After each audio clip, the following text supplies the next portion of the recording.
참으로 높고 위대하신 하나님을 비천한 저희들이 늘 이렇게 만날 수 있고 대화할 수 있는 이 일에 대해서 저희들이 늘 감사드리며 기도 시간을 저희들이 소중하게 여기고 기도 시간에 주님을 진실된 마음으로 만나며 기도 시간을 통해서 주님의 사랑과 주님의 능력과 지혜를 그리고 또한 주님의 뜻을 깨달아갈 수 있는 저희들 되게 하시기를 원합니다. 저희들이 앞으로 석 주간 동안 기도에 대해서 말씀 읽고 생각할 때에 주님께서 오셔서 저희들을 가까이 끌어주시고 저희들로 하여금 보다 더 올바르게 주님과 교제할 수 있는 방법을 깨달아가도록 축복해 주시옵소서. 예수님의 이름으로 기도드립니다. 아멘.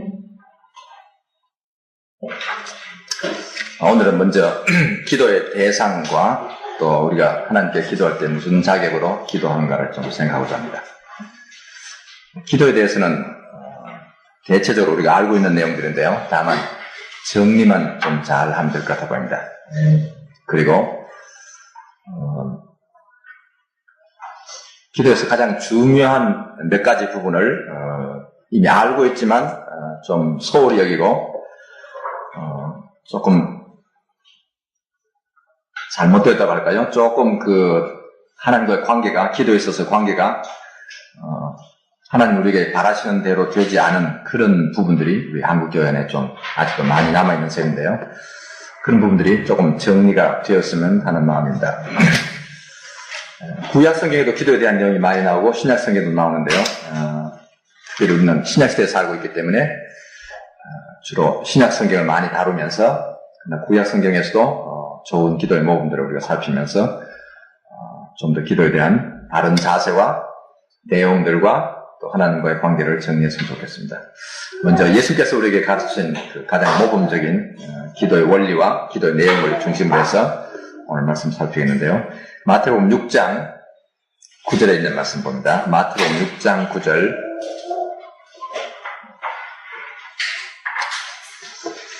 기도에 있어서 제일 중요한 부분은 우리가 내용이기 이전에 그 기도의 대상이 중요합니다. 누구에게 기도하는가 하는 부분이 기독교에서는 가장 핵심되는 부분이기 때문에 기도의 대상에 대해서 먼저 주님이 설명하신 내용을 잘 들었으면 좋겠습니다. 6장 9절에 보면 그러므로 너희는 이렇게 기도하라. 하늘에 계신 우리 아버지여. 그렇게 하고 우리가 잘 늘 기도하는 주님이 가르친 기도의 내용이 나오는데요. 너희는 이렇게 기도하라. 한 후에 맨 먼저 기도의 대상에 대해서 하늘에 계신 우리 아버지여. 이렇게 서두를 시작하게 말씀하셨죠. 기도를 시작할 때 서두는 다양하게들 하고 있습니다. 또 꼭 기도를 시작할 때 어떻게 해야 된다는 원칙은 없습니다. 성경에 나오는 많은 내용들도 상당히 다양하게 되어 있는데요. 그래도 예수님께서 우리에게 가르친 이 기도에서는 두 가지 점이 강조되어 있는데요. 첫 번째 부분은 하늘에 계신이라는 낱말이고요. 두 번째는 우리 아버지여라는 낱말입니다.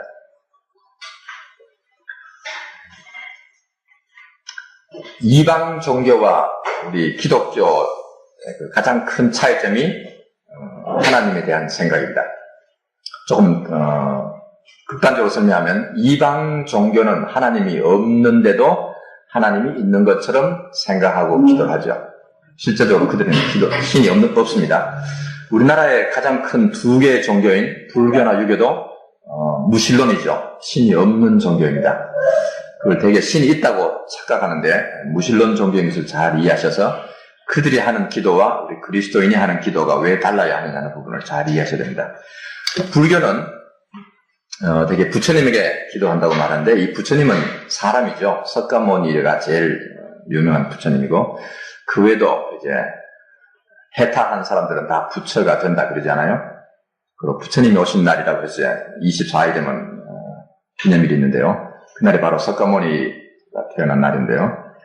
인도에 살았던 한 사람이죠. 물론 그분들이 기독교의 예수님도 한 사람이 아니냐 뭐 이렇게 말할지 모르겠습니다. 그러나 우리는 예수님은 하나님의 아들이시고 또 우리가 예수님에게만 기도하기보다 오히려 그 아버지 하나님에게 기도를 많이 하기 때문에 우리는 어디까지나 살아계신 참 하나님에게 기도하는 우리인데요. 불교에서는 하나님이 계시지 않고 그냥 이렇게 잘 깨달은 사람, 도를 깨달은 사람에게 기도하는 셈이죠. 근데 과연 석가모니가 지금도 살아있는지 아닌지도 우리가 알 수 없고, 석가모니가 과연 세상에 그 많은 사람들의 기도를 들을 수 있는지 없는지도 우리가 알 수 없고, 기도를 듣고 그 기도를 들어줄 만큼 능력이 있는지 없는지도 우리는 알 수 없죠. 사실은 부정적이죠. 그렇지 않는 거죠. 그래서 불교학에서도 학자들이 말하기를 그렇게 뭐 부처를 만들어 놓고 절하고 하는 것은 다 불교가 아니다. 진짜 불교는 그런 것이 아니다. 그러죠.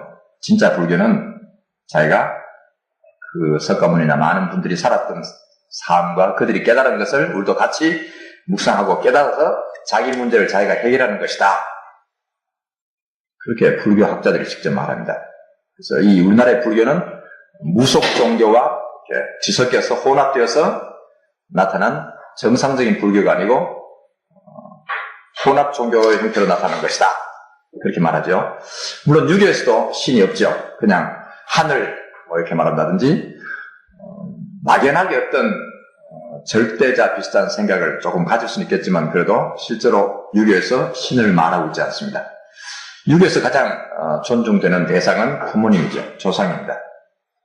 그래서 이제 제사라든지 그 외에도 이제 돌아가신 분의 위패를 모시는 거라든지 뭐 무덤을 뭐 어떻게 해야만 뭐 된다든지 이런 물론 그런 것도 원시 종교하고 다 혼합된 부분이긴 하겠지만 그래도 이 유교의 원리가 하나의 도덕을 가르친다거나 정치 철학을 가르치는 내용이지 어떤 종교적인 내용이 아니죠. 특별히 유교에서는 뭐 기도가 있다 그런 말 우리가 별로 들어보지 못합니다. 그런데 우리는 그러한 종교 틈바구니에서 기독교가 들어오면서 그 배경을 갖고 살아가기 때문에 항상 그들이 하는 기도의 모습을 자꾸 배우려 하는 것 같아요. 절에 가면 늘 그들이 뭐 돈을 내고 기도한다든지 또는 뭐 써붙이고 기도한다든지 뭐 여러 가지 그 기도하는 방법이 있고 뭐 탑을 돌면서 기도한다든지 뭐 여러 가지 방법으로 염주를 굴리면서 기도하는 내용이 있는데 그것이 과연 기도냐 아니면 염주를 굴리면서 자기 마음을 정리하는 하나의 그 묵상하는 것이냐 하는 부분들을 좀 생각해야 되고요. 우리 그리스도인들만은 살아계신 하나님을 대상으로 섬기는 것이기 때문에 분명히 세상을 창조하셨고 지금도 다스리고 계시고 우리 모든 사람을 그 생애 전체 그리고 사사로운 모든 일까지도 작은 일까지도 간섭하고 다스리시는 하나님에게 기도하는 것이기 때문에 예수께서 우리에게 가르친 대로 하늘에 계신 우리 아버지에게 기도하는 그 대상에 대한 인식이 분명했으면 좋겠습니다. 근데 하늘에 계신다는 말은 무슨 뜻이냐 하면요. 이것은 위대하시고 높으시다는 뜻이 일반적인 뜻인 것 같습니다. 땅에 계시다 이렇게 말하지 않고 하늘에 계시다라는 말은 구별을 된 땅에는 보통 피조세계 사람들이나 자연계와는 전혀 다른 높으신 분, 절대적인 분 그런 뜻이 물론 있습니다. 이번에 애굽을 다녀오면서 느낀 점이 이스라엘 백성이 원래 아브라함 때는 갈 때 우르에서 그 후에는 애굽에 내려가서 살다가 가나안에 돌아서 살게 되는데요. 물론 가나안도 마찬가지고 메소포타미아도 마찬가지고 애굽도 마찬가지인데요. 거기 사는 모든 사람들은 자기들이 만든 신이 있죠. 사람들이 생각하는 신이 있습니다. 신이 되게 많습니다.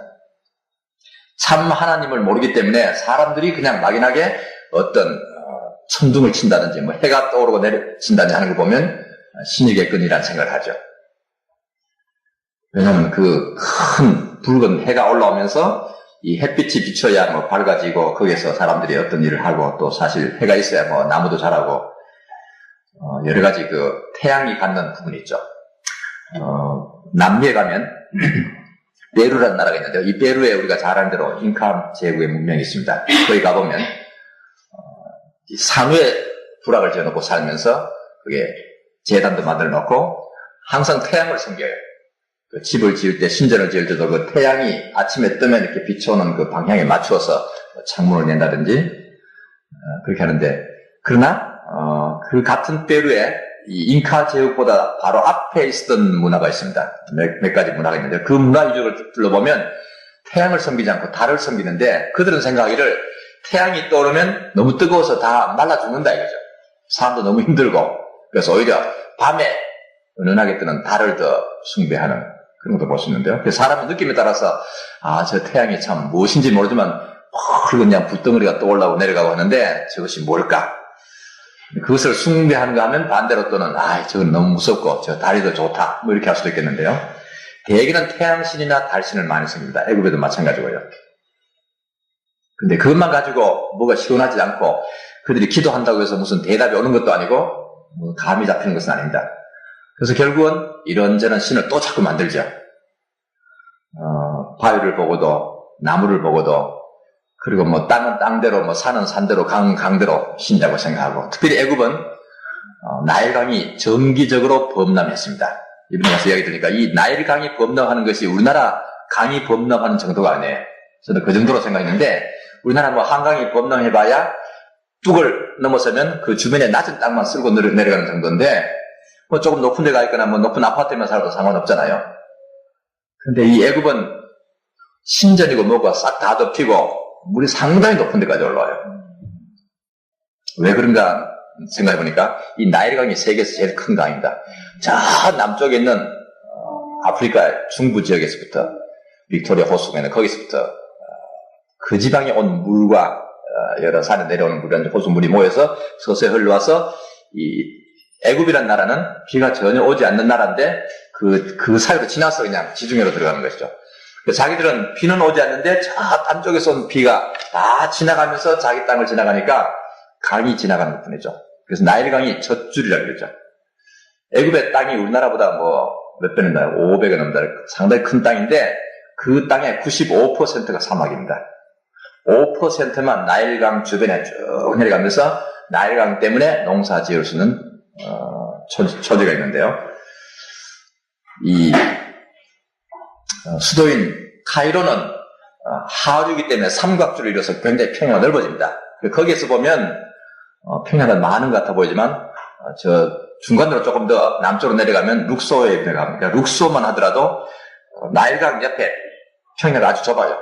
그러고는 바로 옆에 한 200m 정도만 넘어가도 거기부터는 전부 완전히 메마른 흑산입니다. 풀 한 폭이 나지 않는 흑산이에요. 그러니까 그 강 주변에만 겨우 농사 지을 수 있으니까 그 큰 땅이 5%밖에 농사 지을 수 없는 땅이라고 하잖아요. 그러니까 이 나일강을 숭배하고 그런데 학자들의 말에 의하면 바로가 좀 유식한 사람들이죠. 유식한 사람들이 어떻게 이제 정기적으로 이것을 연구를 해가지고 정기적으로 나일강이 범람한 때를 이제 알아낸 거예요. 왜냐하면 그것이 저 아래서 떠면서 정기적으로 아마 비가 그렇게 오는지 모르지만 정기적으로 범람하는데 그래서 언제부터 홍수가 온다 이렇게 예고하면 다 이제 백성들이 피신하고 홍수가 지나가고 나면 팍 덮였던 걸 다시 이렇게 해서 다시 하고 하는데요. 그래서 우리 왕은 누구의 홍수 오는 것을 저렇게 잘 알까? 무식한 국민이야 모르니까 그죠? 물론 우리가 그 고대 이집트 유적을 보면 그 당시에 기하, 수학 등이 굉장히 발달한 것 같아 보입니다. 그 신전이 어마어마한 신전을 지어놓고 사는데요. 어떻게 그렇게 지었을까? 무슨 힘으로 그런 걸 했을까? 뭐 피라미드도 그러잖아요. 피라미드이 네모 반듯하게 해가지고 이렇게 올라가면서 꼭지점에 맞는데 그것이 요즘 공사하라고 해도 그렇게 쉬운 일이 아니라고 하잖아요. 그 고대에 어떤 기하학적인 지식이 있어가지고 그렇게 돌멩이를 쌓아 올리면서 그게 초점에 맞췄을까 하는 건 참 신기하다고 할 만큼 고대 그런 아마 기하학을 발달시켰던 문화를 가졌던 모양인데 그래서 그 문화를 누리고 있는 바로와 그 학자들이 언제 홍수가 온다라고 예고하면 국민들의 생각에 우리 바로는 신이다 생각해서 바로는 신으로 숭망받았다고 합니다. 반대로 이 메소포타미아 지역에는 티그리스 유브라스 강은 그 위에 터키 지방의 산악지대에 눈이 많이 있습니다. 헐몬산만 하더라도 이번에 가니까 아직도 눈이 있는 것을 봤는데요. 그 눈이 녹으면 갑자기 물이 흘러내려오니까 정기적으로 범람하는 것이 아니고 시도 때도 없이 갑자기 범람하는 모양이죠. 그러니까 홍수가 언제 난다라고 예고를 할 수 없대요. 그래서 메소포타미아의 바빌론이나 아시리아나 이런 나라의 왕들은 신이라고 숭앙을 잘 못 받았는데 애굽의 왕들은 신으로 존경을 받았다 그런 말이 있는데요. 그런 곳에서 자기들이 생각하는 막연한 신, 자기들의 왕이건 또는 뭐 해가 되건 달이 되건 땅이 되건 강이 되건 자기들이 생각하는 신이라고 절대자라고 생각하는 무엇을 믿고 있는데 대부분의 신들은 사실 땅에 집을 짓고 살고 있죠. 그래서 땅에 있는 신들만 생각하는데 이 하늘에 계신 하나님이라는 부분이 하나님께서 이것을 가르칠 때 이스라엘 백성들에게는 항상 하나님에 대한 새로운 생각을 많이 했던 것 같아 보입니다. 여호와 하나님은 눈에 보이지 않는 분이시고 항상 나타나서 말씀하시고 그래서 자기는 하늘에 계신 하나님처럼 설명하시는 그런 분이시기 때문에 오히려 이렇게 하나님을 인식하기는 어렵고 하나님을 대해서 이렇게 기도를 하거나 하기는 참 막연해 보일지는 모르죠. 땅에 있는 신, 집을 지어놓고 있는 신, 석상으로 만들어 놓은 신은 눈에 보이고 가서 볼 수 있고 가까이 있고 하니까 더 쉬운데 저 높이 계신 여호와 하나님은 섬기기 참 힘들을지 모르겠습니다. 그래서 자꾸만 이방 신의 영향을 받고 이방 종교를 본받으려고 하고 우상을 섬기려고 하는 이유가 있는 거죠. 우리나라도 마찬가지죠. 아무리 과학이 발달했다고 하지만 어려운 일만 생기면 돼지머리 갖다 놓고 절을 해야 되는 우리 민족인데 눈에 잘 보이지 않는 여호와 하나님을 섬기기보다 눈에 보이는 부처님이나 눈에 보이는 조상 묘나 뭐 그런 것이 더 친근감이 있을지 모르겠죠. 그래서 기독교 안에서도 심지어 천주교나 이런希腊 또는 러시아 이 동방 정교에서도 보면 아주 예배당을 별스럽게 지어놓고 요란하게 무슨 장식을 해줍니다. 눈에 보여야 섬기가 좋은 거죠. 우리 개신교는 그런 것을 못하게 하는데도 불구하고 개신교에서도 예배당에도 잘 꾸려놓고 십자가도 갖다 달아놓고 뭐 이렇게 건물을 멋있게 지어놔야만 그래도 하나님을 좀 만나는 것 같다 이거죠. 초라한 이런 데 오면 하나님이란 분이 좀 유명해 보이지 않고 아주 고스틱 건물을 지어놓은 어마어마한 예배당에 들어가야만 고개가 숙여지고 엄숙해지고 그래서 그런 예배당을 더 짓기를 좋아하고 그래도 하나님이 잘 안 보이니까 목사님이라도 대신 나타나서 축복기도 해줘야 좀 좋고 목사님 이렇게 평범하게 입고 있으면 좀 그렇고 좀 가운이라도 입고 후드라도 좀 두르고 뭐 이렇게 거창하게 좀 멀리 높은 데 서서 좀 가까이 안 오시고 저만큼 서서 이렇게 멋을 부려야 그래도 뭐 좀 하나님을 인식하기가 좋죠. 그래서 눈에 보이는 하나님을 자꾸 섬기려고 하는 우상을 섬기려고 하는 그런 사람들의 약한 점이 있는데 그러나 예수님은 우리에게 말씀하시기를 하늘에 계신 하나님께 기도하라. 근데 그 하늘에 계신 하나님은 우리의 아버지시라고 말하죠. 우리의 아버지시다. 대개 일반 종교에서는 하나님을 아버지라고 잘 부르지 않습니다. 아버지가 아니죠. 근데 우리 여호와 하나님만은 우리의 아버지라고 설명하고 있습니다.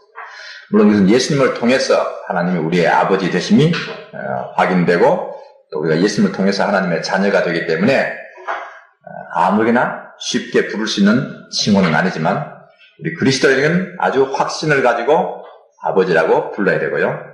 히브리어는 이 아빠라고 부르는데요. 이 아빠라고 부를 만큼 친근한 아버지가 되시죠.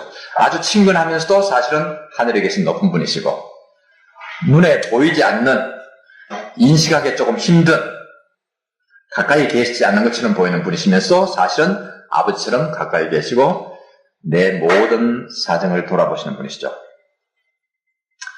그래서 기도하실 때 그 두 가지 측면을 특별히 물론 다른 측면도 많이 있지만 특별히 그 높으시고 위대하신 분 우리와는 다르고 다른 종교에서 막연하게 생각하는 그런 우상들 신들의 개념과는 전혀 다른 위대하고 높으시고 멀리 계신 분이시면서 동시에 내 아버지시오 내 아빠시오 내 가까이 계시고 나를 보살피시는 그런 분인 것을 인식하는 것이 필요합니다. 그 두 가지 상반되어 보이면서 중요한 모습을 생각하시고 기도 시작하실 때 서두르시지 말고 내가 기도할 때 누구에게 기도하는가 내 기도를 들으시는 분이 누구신가를 잘 생각하고 하늘에 계신 나의 아버지 하나님 그걸 좀 이렇게 잘 마음에 와닿도록 표현하시면서 기도를 시작하시는 것이 좋습니다. 대개 우리는 기도를 시작할 때 부르는 것은 적당히 불러놓고 그 내용에 자꾸 신경을 많이 쓰려고 하는데 내용을 신경 쓰기 전에 그 부르는 부분이 참 중요합니다. 우리가 부부가 만났을 때도 서로 뭐 여보라고 부르든지 뭐라고 부르든지 아빠라고 부르든지 엄마라고 부르든지 그 부를 때 그 어감이나 그 감정에 따라서 나머지 대화가 문제가 되죠. 딱 처음에 만날 때 첫 마디가 서먹서먹한지 어색하면 그 뒤에 대화가 잘 안 되거든요. 첫 마디 가지고 다정하고 이래야 그 다음에 이야기가 쉬워지지 첫 마디부터 뭐 여보라고도 부르기 싫고 뭐 그러면 그 뒤에 말이 대화가 잘 안 되잖아요. 사실은.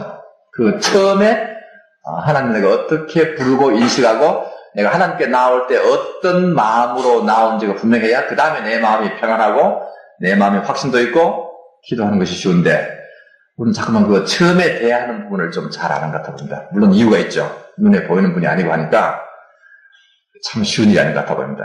그리고 자꾸만 기도를 오래 하다 보면 습관이 되어서 첫마디가 쉬워지는데 그래도 될 수 있으면 시작할 때 서두르지 말고 눈을 감고 잘 생각해보고 마음을 정리한 후에 내가 누구에게 기도하는가? 뭐라고 부를까? 그래서 뭐 사랑하시는 하나님이라고 부르든지 나를 사랑하시는 하나님 아니면 내가 사랑하는 하나님 뭐 어느 쪽이 다 되겠는데요. 뭐 전능하신 하나님이신지 뭐 높으신 하나님이신지 자비하신 하나님이신지 뭐 사랑이 있으신 하나님이신지 하여튼 그걸 좀 생각하고 첫 칭호를 잘 부르면서 기도를 시작하는 것이 굉장히 중요합니다. 구약 성경에서는 아버지라고 부른 일이 나타나지 않고 구약에서는 거의 전능자, 언약의 하나님 또는 주님, 뭐 여호와 등등 그런 여러 가지 이름으로 기도하는 것을 볼 수 있습니다. 네, 신약에 와서 드디어 예수님을 통해서 우리가 하나님을 아버지라고 부르게 된 특별한 관계에 들어오죠. 자, 다시 그 1장 5절부터 8절에서 예수님이 아버지가 어떻게 기도해야 되는지를 설명하시기 전에 주의시키는 부분부터 살펴봅시다. 5절에 또 너희가 기도할 때에 외식하는 자와 같이 되지 말라. 저희는 사람에게 보이려고 회당과 큰 거리 어귀에 서서 기도하기를 좋아하느니라. 내가 진실로 너희에게 이르노니 저희는 자기 상을 이미 받았느니라. 기도할 때에 사람에게 보이려고 기도하지 않도록 조심해야 됩니다. 혼자 할 때는 별 문제가 없는데 대표 기도할 때는 아무래도 옆에 있는 사람이 의식되죠. 그래서 더욱더 조심해서 내가 옆에 있는 사람을 대신해서는 기도하지만 옆에 있는 사람을 들으라고 하는 기도는 아니죠. 그래서 사람에게 보이려고 아니고 하나님에게 기도한다는 생각을 더 많이 생각하시면 좋겠어요. 기도를 좀 잘해야 되겠다, 멋있게 해야 되겠다, 기도를 잘한다는 말을 들어야 되겠다, 그런 부분을 좀 빨리 없앴으면 좋겠습니다. 다른 사람에게 기도 잘합니다라는 말을 들었으면 하지 않는 것이 좋아요. 그런 나는 하나님께 하는 기도를 내가 괜히 듣고 내가 괜히 기도를 들어주는 사람도 아니면서 기도를 잘한다 못한다 이렇게 말하는 것은 주제넘은 이야기잖아요. 하나님이 그 사람 기도 잘했다고 하는지 못했다고 하는지 하나님 평가하시는데 왜 내가 건방지게 평가를 하면 또 그렇게 함으로 인해서 다른 사람이 자꾸만 나를 의식한다고 그 사람이 순수하게 기도하게 안 되고 내 표현에 신경을 쓰기 때문에 기도 잘한다는 말 쓰지 않도록 하시고 사람에게 보이려고 기도하지 않도록 굉장히 노력을 해야 됩니다. 기도를 너무 잘하는 것, 멋있게 하는 것, 부러워하지 말고 배우려고 하지 말고 순수하게 하는 것이 참 중요합니다. 5절 끝에 말하기를 저희는 자기 상을 이미 받았느니라 하는 말은 기도할 때 하나님에게 솔직하게 기도하기보다 다른 사람이 듣기에 칭찬받고 싶어서 기도하면 하나님 아예 안 들으신다 이거죠. 왜? 너는 기도할 때 나에게 할 말이 있어 기도하는 것이 아니고 다른 사람 보기에 멋이 있으라고 기도했으니까 다른 사람이 너 칭찬했으면 그것으로 끝났다 이거죠. 나한테는 응답받을 필요 없지 않느냐, 응답받기 위해서 기도하는 거 아니지 않느냐, 칭찬받기 위해서 기도했으니까 칭찬받았으면 됐지 않았느냐, 네 기도하는 태도 자체가, 목적 자체가 원래 나한테 응답받기 위한 것이 아니다, 그런 뜻이 있는 겁니다. 6절 너는 기도할 때에 네 골강에 들어가 문을 닫고 은밀한 중에 계신 네 아버지께 기도하라. 은밀한 중에 보시는 네 아버지께서 갚으시리라. 하나님은 오히려 조용하게 은밀하게 기도하는 기도를 듣기를 원하십니다. 솔직한 기도를 듣기 원하시는 거죠. 자녀들과 대화할 때도 다른 사람이 있을 때 자녀가 말하는 것 가지고는 본인의 본심인지 아닌지 좀 불확실하면 따로 불러다 놓고 따로 둘이 앉아 이야기해야 되죠. 어떤 깊은 이야기는 다른 사람들도 잘 못하죠. 저희들이 신방을 다닐 때도 그냥 형식적인 신방은 이렇게 사람들 데리고 다닙니다. 가서 그냥 예배 봐드리고 그냥 음식 나눠 먹고 하고 웃고 이렇게 할 때는 뭐 축하하거나 할 때는 그냥 여러 사람 데리고 다니지만 꼭 그 사람과 깊은 이야기를 나누고 싶을 때는 아무도 데려가면 안 된다. 저에게도 여든 사람대로 혼자 다니시고, 저는 저대로 혼자 다니고. 혼자 만나야 그래도 시간을 끌면서 본심이 나오지, 옆에 딴 사람이 있으면 이야기가 안 된다. 사모님도 데리고 다니면 안 되고, 때로는 부부를 같이 만나도 불편하고, 남편 따로 만나고 부인 따로 만나야 된다고요? 아이 따로 만나야 되고. 엄마가 있는데 옆에 아이 앉혀놓고 이야기하면 엄마 눈치를 보기 때문에 이야기 안 되니까, 아이면 따로 조용히 만나야지, 옆에 누가 있으면 외식을 한다고요, 사실은. 그래서 우리들은 개인 기도 시간을 자주 갖도록 노력하는 것이 중요합니다. 개인 기도 시간에. 그때는 뭐 누가 안 들으니까 꾸밀 필요 없잖아요. 뭐 문장을 유창하게 할 필요 없고 그냥 생각난 대로 기도하시면 되니까. 그렇죠? 은밀하게 조용히 나와 하나님과의 대화를 해야 합니다. 그 성경 묵상을 강조하는 이유도 거기 있죠. 여러 사람이 같이 있을 때 구역이나 이렇게 그룹으로 모여서 성경을 공부하는 것도 도움을 주고받기 위해서 필요하지만, 그러나 사실은 자기 혼자 성경을 묵상해야만 자기 관심 있는 부분만 또 읽고 또 읽게 되고, 또 자기가 하나님께 대답도 하고 질문도 하고 대화할 수 있기 때문에 혼자 조용히 묵상하는 것이 필요하고요. 옆에 적을 때도 자꾸 누가 본다라는 의식이 있으면 그냥 안 적어도 된다 이거죠. 내가 이거 쓰면 누가 보면 어떻게 할까? 하나님 나 뭐 잘못했습니다 이렇게 썼는데 누가 보면 창피한데, 그럼 쓰지 말고 하나님께만 이야기하시면 되죠. 하여튼 하나님과의 관계에 있어서 1대1로 비밀이 은밀하게 조용히 만나는 그런 자세가 필요합니다. 그때 본심이 나오기 때문에 하나님은 그때 내 기도를 잘 들으시고 그때 한 기도를 들어주신다고, 갚아주신다고 말씀하셨죠. 개인 기도 시간을 많이 가지십시오. 교회에서 기도회를 같이 하는 것도 필요하죠. 왜냐하면 한 마음으로 같은 제목을 기도해야 하기 때문에. 그리고 또 같이 기도하면서 다른 사람은 어떻게 기도하는가를 좀 듣고, 그런 기도가 필요하구나 하는 것도 좀 들을 수 있고 배울 수도 있고, 기도를 배우기도 하고 도움을 주기 위해서도 필요하지만 그것은 작은 부분이고, 실제로는 안 배워도 가르치지 못하더라도 내 마음 있는 대로 하나님께 말씀드리는 것이 중요하기 때문에 개인 기도 시간이 훨씬 중요합니다. 특별히 통성 기도할 때 다른 사람이 들리도록 기도하는 습관을 들이면 외식적인 기도에 빠지기 쉬워요. 그래서 통성 기도할 때 입을 다물고 조용히 기도하는 훈련을 해야 자기 마음이 나오지, 이렇게 또박또박 소리를 내서 하면 옆에 사람이 들으니까 아무래도 내가 진실된 기도하기 힘들죠.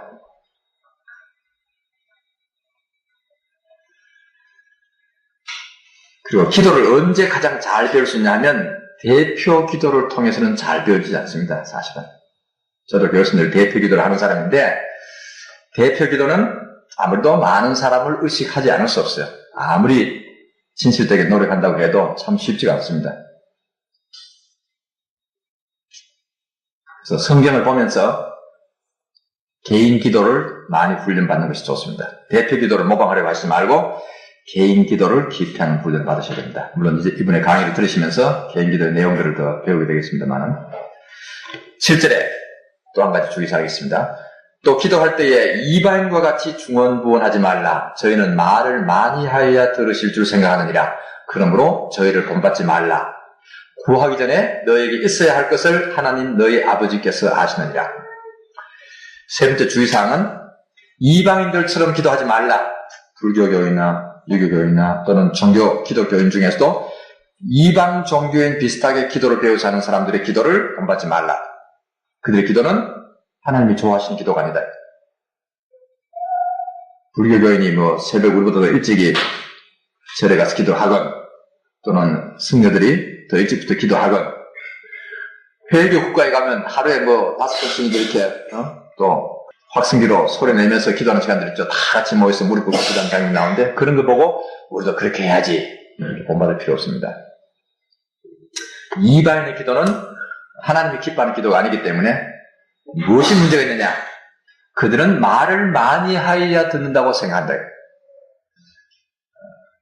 기도가 길거나 같은 말을 자꾸만 반복하면 하나님이 더 잘 들으신다고 생각하기 때문에, 그래서 그들은 하루에 기도를 몇 차를 한다, 몇 시간 한다, 어떻게 한다, 이렇게 한다, 그죠?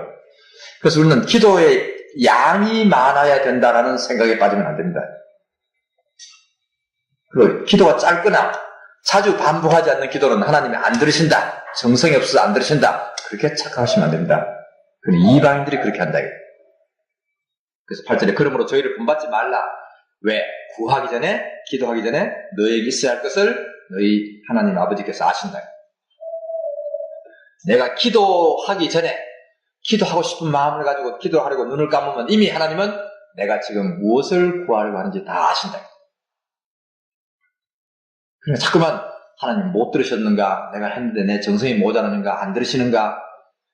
내 사정을 모르시는가? 그런 생각을 갖는 것은 이방 종교인들의 생각입니다. 왜? 그들의 신은 제가 아까 말씀드린 것처럼 없어요. 사실은 신이 없는데 신이 있겠거니라고 생각하고 자꾸만 기도하기 때문에 답답하죠. 그 사람들은. 답답하니까 자꾸만 기도가 말이 많아지는데 우리는 하나님을 정상적으로 알고 기도해야 되기 때문에 기도 시작할 때 하나님 내가 지금 기도하고 싶은 내용 다 아시죠?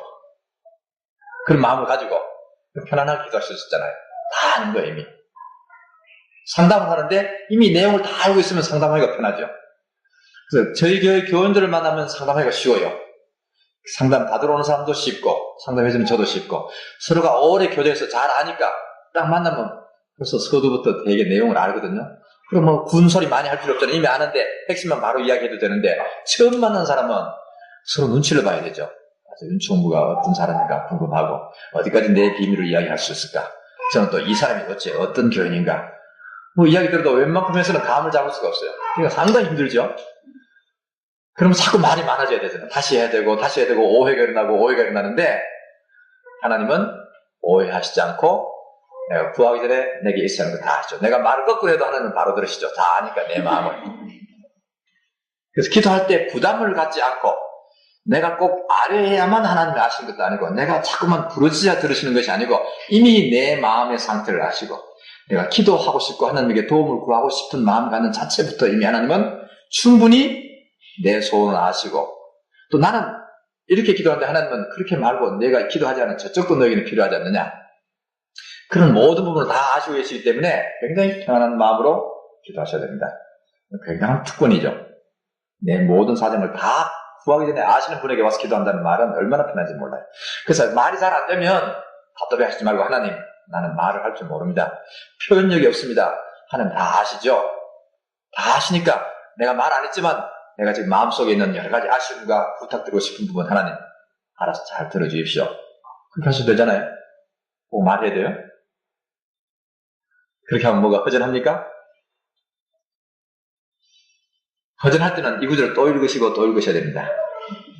구하기 전에 내게 있어야 할 것을 아시는 하나님 자꾸 그 생각하시고 전혀 부담 갖지 말고 기도 시간 때문에 기도를 내가 많이 안 했는데 여러 가지를 안 했는데 할 말을 잘 못했는데 표현이 잘 안 됐는데 그런 염려 하나도 하실 필요 없어요.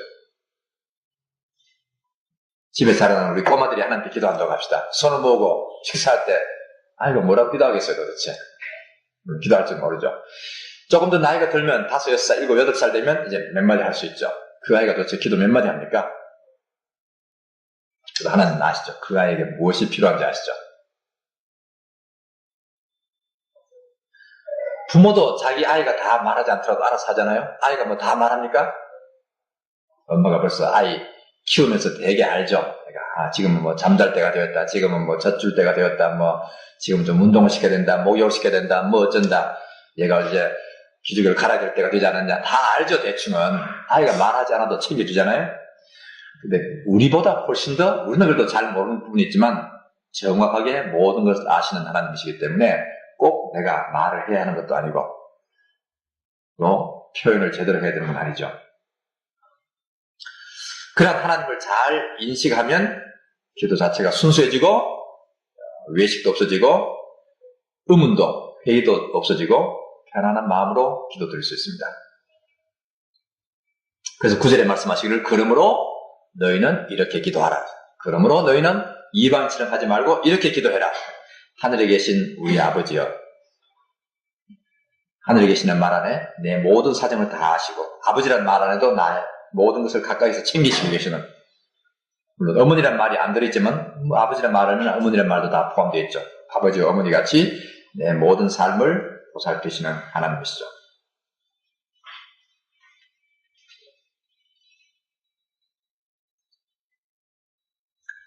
그 다음에 9절에서 10절에 있는 것 조금 더 보고요.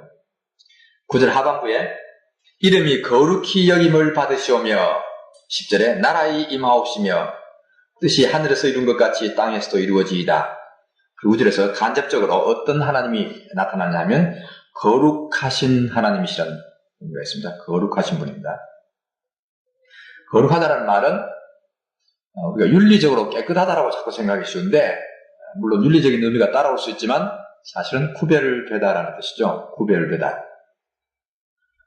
이 자연계와 피조세계와는 다른 창조주시니까 이 세상과 그리고 세상 사람들과는 다른 분이라는 뜻입니다. 하나님을 자꾸만 우리 사람의 수준에서 이해하지 않도록 구별되게 이해하실 필요가 있습니다. 하나님은 항상 내 생각과 다르고 사람의 생각과 다르고 우리 육친의 부모와 다르고 우리 눈에 보이는 왕이나 지도자와 다르고 하나님은 사람과는 전혀 구별되시고 완벽하신 분이라는 생각이 있어야 됩니다.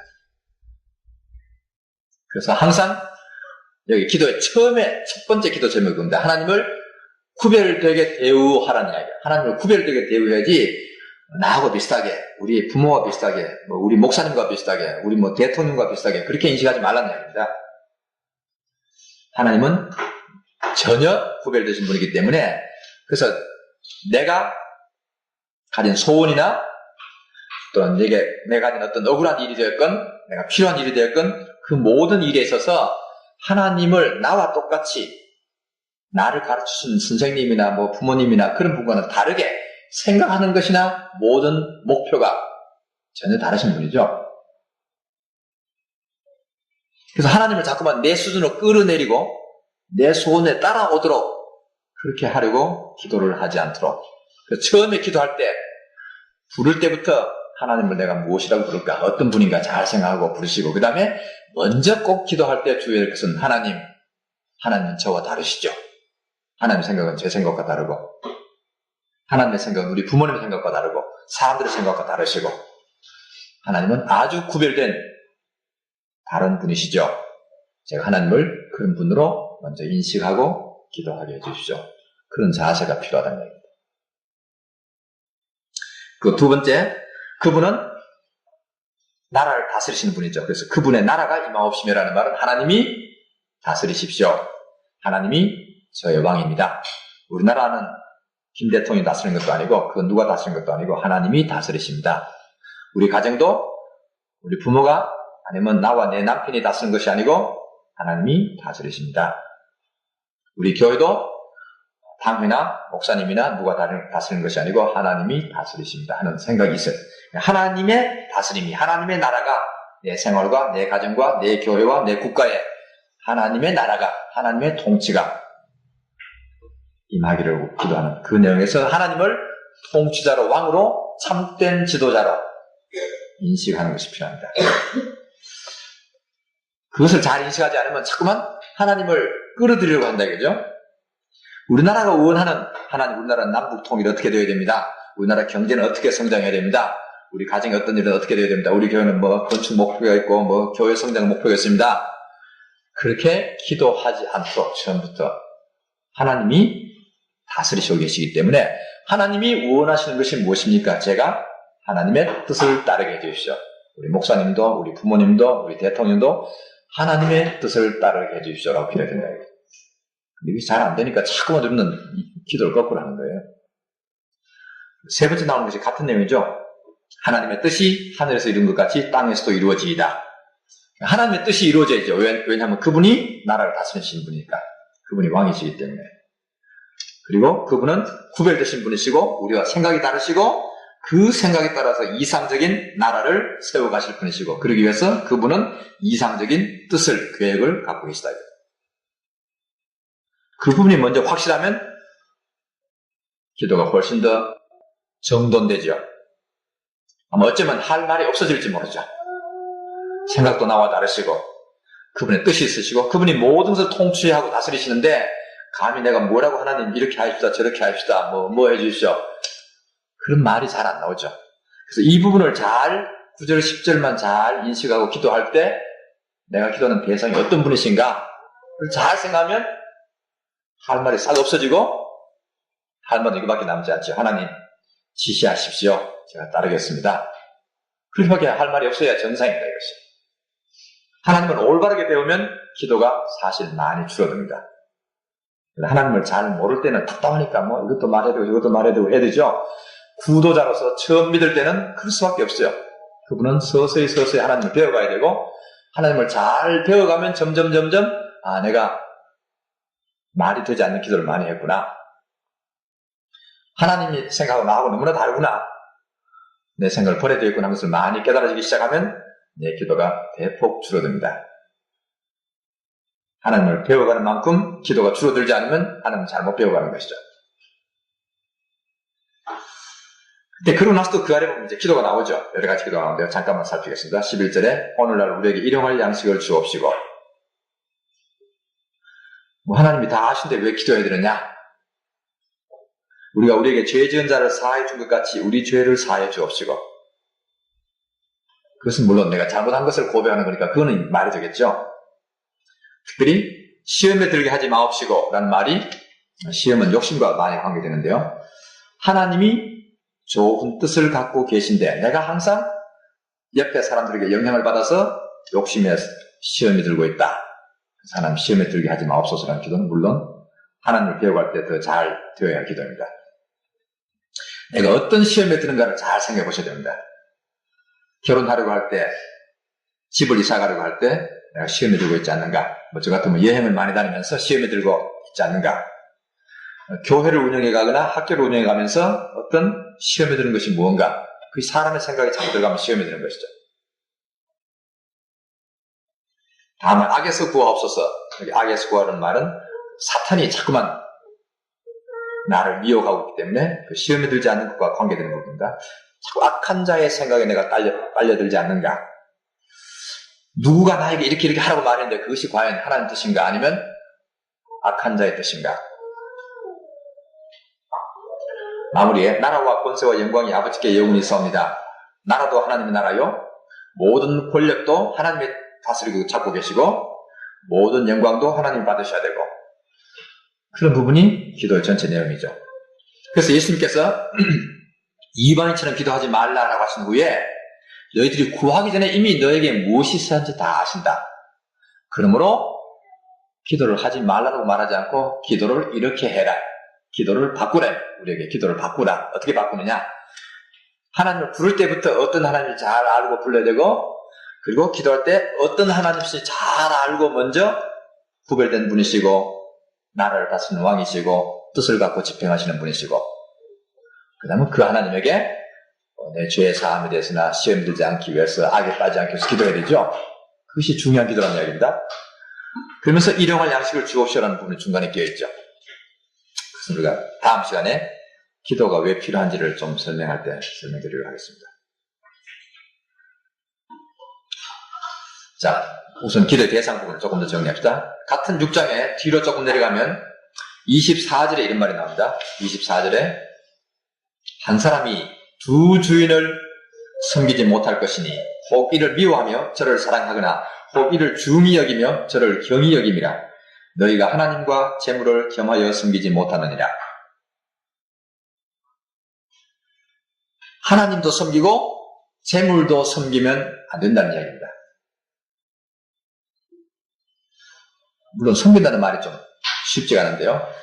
그런데 때로는 하나님이 더 중요하게 보이고 때로는 재물이 더 중요해 보인다는 이야기죠. 두 사람을 섬기면. 근데 25절에 보충 설명하기를, 그러므로 내가 너희에게 이르노니 목숨을 위하여 무엇을 먹을까, 무엇을 마실까, 몸을 위하여 무엇을 입을까 염려하지 말라. 목숨이 음식보다 중요하지 아니하며 몸이 의복보다 중요하지 아니하냐. 그리고 공중에 나는 새를 보라, 또 들에 핀 백합화를 보라 그랬죠. 그렇게 말하면서 31절에 그러므로 염려하여 이르기를 무엇을 먹을까, 무엇을 마실까, 무엇을 입을까 하지 말라. 이는 다 이방인들이 하는 것이라. 이방인들이 구하는 것이라. 지금 24절에 두 주인을 섬기지 말라라고 말씀하시면서 그 아래 나오는 긴 이야기를 읽어보면 먹고 입고 마시고, 우리 한국식으로는 의식주에 대해서 염려하고 있는 자체가 두 주인을 섬기는 것 같다고 설명하고 있는 것입니다.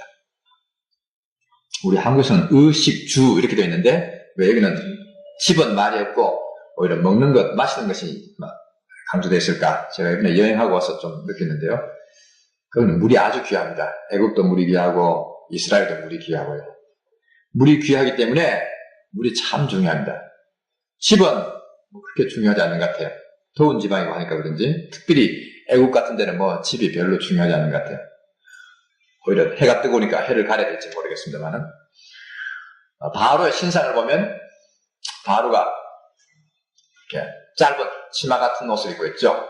위에는 다 벗고 있고 더운 지방이니까 그냥 다 벗고 살았던 것 같아요. 이스라엘은 그보다는 좀 추운 곳입니다. 이스라엘은 헐몬산은 눈이 있고요. 그리고 대개 해발 800m 정도의 예루살렘 수도가 있고 산악지대가 많이 있기 때문에 춥습니다. 그래서 옷이 필요해요.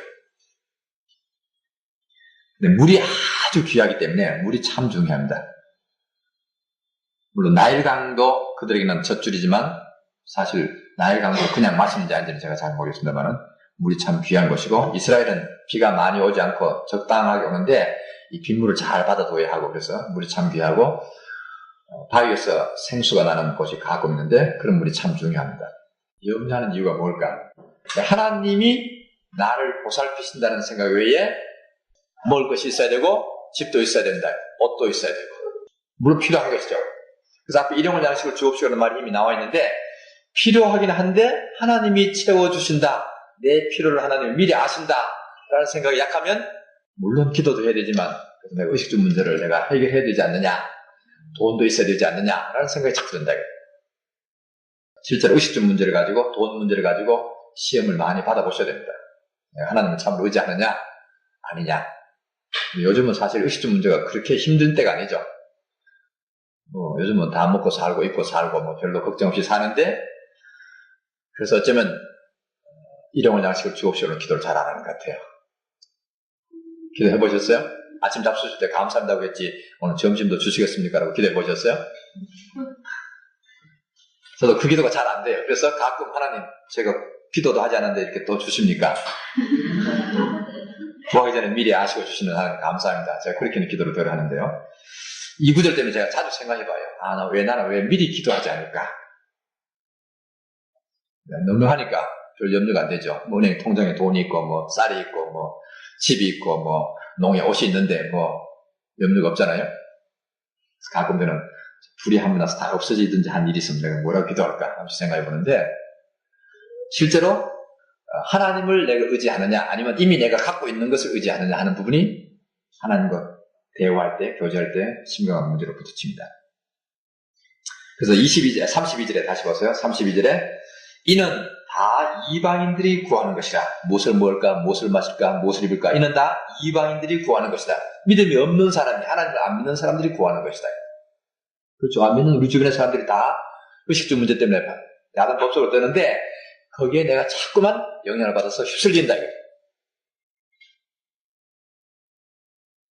너희 천부께서, 하늘 아버지께서 이 모든 것이 너에게 있어야 할 줄을 아시느니라. 너희는 먼저 그의 나라와 그의 의를 구하라. 그랬죠? 하나님이 다스리시는 다스림에 대해서. 내가 어떻게 하나님의 다스림을 잘 받고 어떻게 내가 하나님의 백성으로서 하나님의 자녀로서 삶을 살아갈 수 있을까? 하나님이 다 다스리고 자기 백성을 돌보시는데 하나님이 나와 내 가족을 돌보시는데 왜 내가 자꾸 염려할까? 그보다는 하나님이 나와 내 가족에게 무엇을 요구하시는가? 나는 어떻게 해야 하나님의 다스림을 잘 받는가? 하나님의 의, 뜻이 도대체 무엇인가? 하나님이 나에게 요구하시는 뜻은 과연 무엇인가? 내가 잘못하고 있는가? 잘하고 있는가?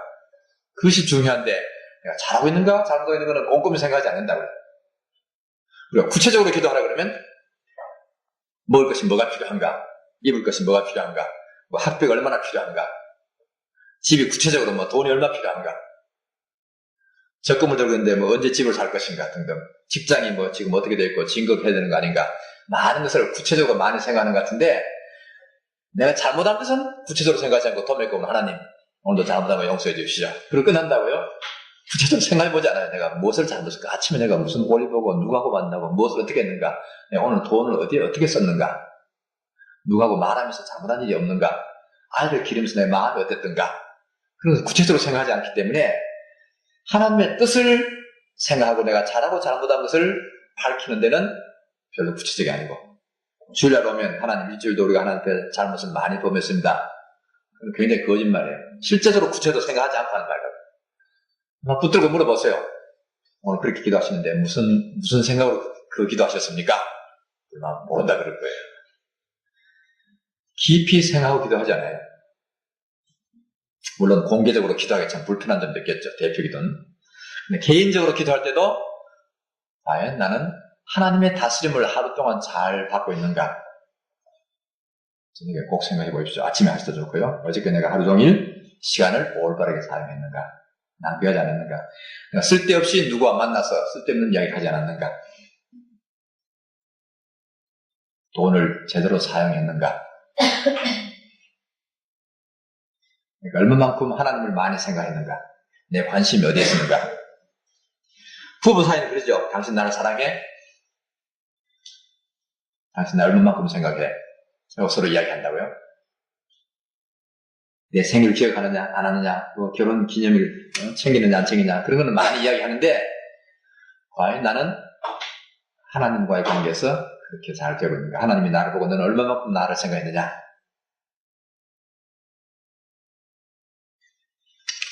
34절에 그러므로 내일 일을 위하여 염려하지 말라. 내일 일은 내일 염려할 것이요 한날 괴로움 그날이 족하니라. 그 말씀은 이 모든 것을 너희에게 더하시리라는 말 때문에 나오죠. 하나님이 필요한 대로 주실 것이다.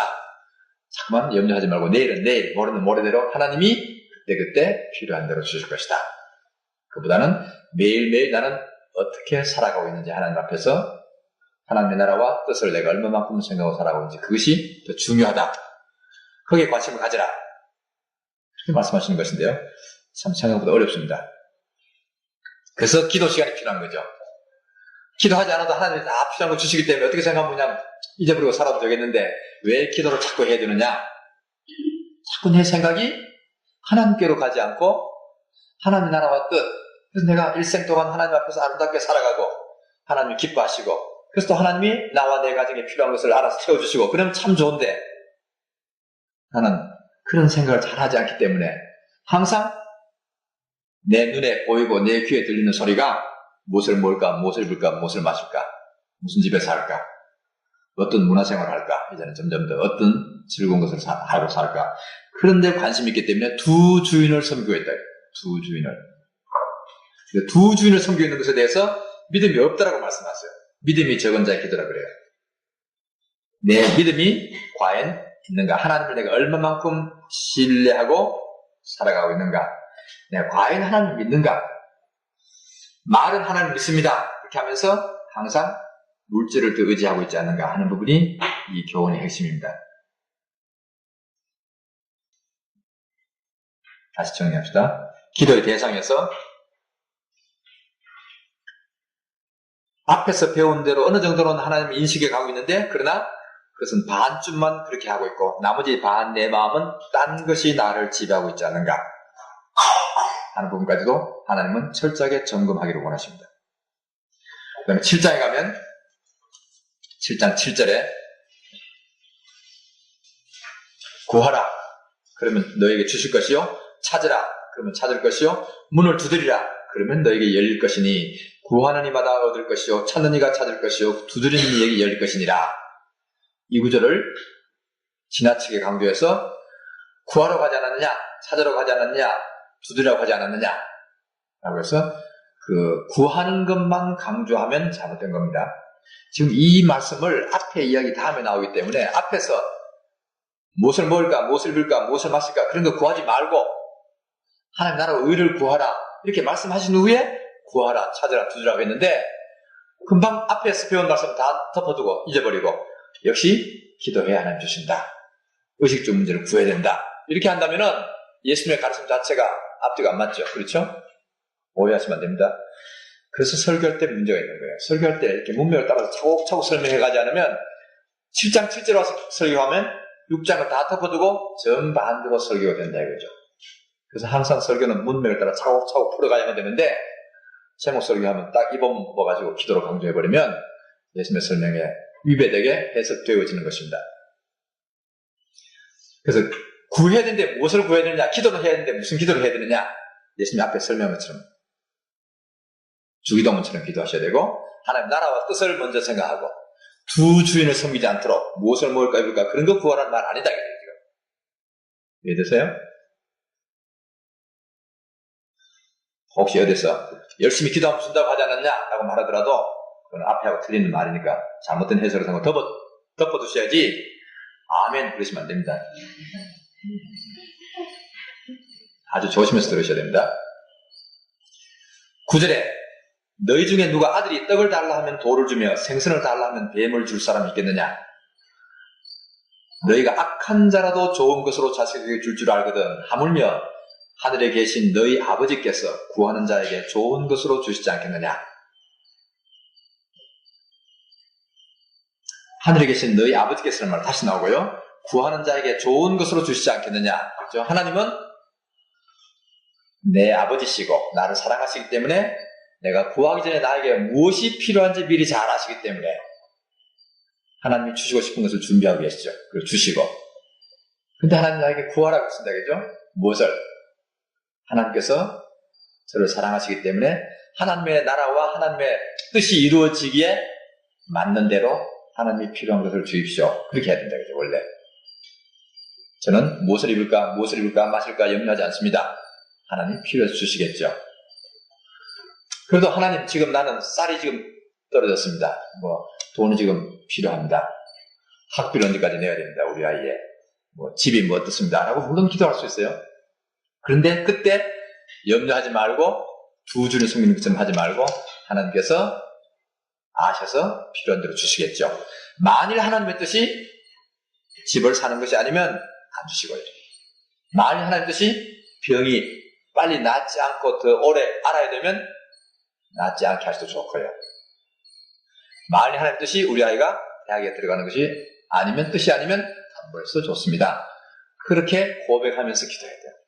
다만 제가 생각한 대로 기도하고 있는데 하나님은 제가 구하기 전에 제게 필요한 것을 아셨고 그리고 아직 안 주시는 거 보니까 하나님의 뜻이 아직 아닌지요. 다만 저는 제 필요를 알을 뿐입니다. 근데 구하는 자에게 좋은 것으로 주시지 않겠느냐? 하나님 더 좋은 것을 주시겠죠. 제가 구하는 것이 좋은 것이 아니면 하나님이 생각하는 좋은 것을 주십시오. 믿음이 있어야 그 기도가 됩니다. 내가 생각하는 것이 더 좋은 것이고 하나님 주시겠다는 것이 좋은 것이 아니라고 생각하면 그 기도가 갈 수 없어요. 말은 하고도 속으로는 안 그랬으면 싶으죠. 그래서 하나님 그 마음을 아신다겠죠. 내가 무슨 마음을 갖고 있는지 아시겠죠. 그래서 아무 내가 말은 뒤집어서 하더라도 하나님은 내 마음을 아시기 때문에 내 말을 하는 표현대로 들으시는 것이 아니고 내 마음대로 들으시니까 내 마음은 딴 데 있구나 그러신다고요. 너는 말은 그렇게 하지만 속으로는 내 뜻을 좋아하지 않는구나 그렇게 하나님 아세요. 그래서 구하는 자에게 좋은 것으로 주신다라는 데 대해서도 생각이 있어요. 하나님은 좋은 것을 주시는 하나님이세요.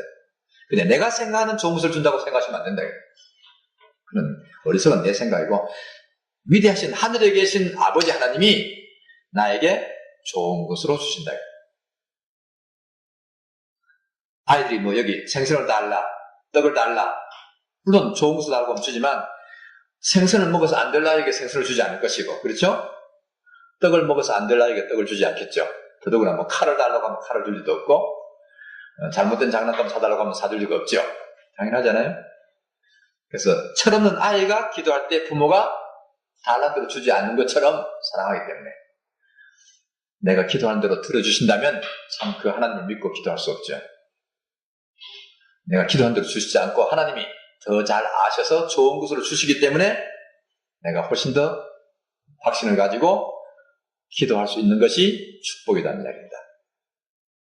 근데 미리 그것을 잘 배우면 점점 잘못된 기도가 줄어들고 좀 더 하나님 뜻에 맞는 기도가 되어지겠죠.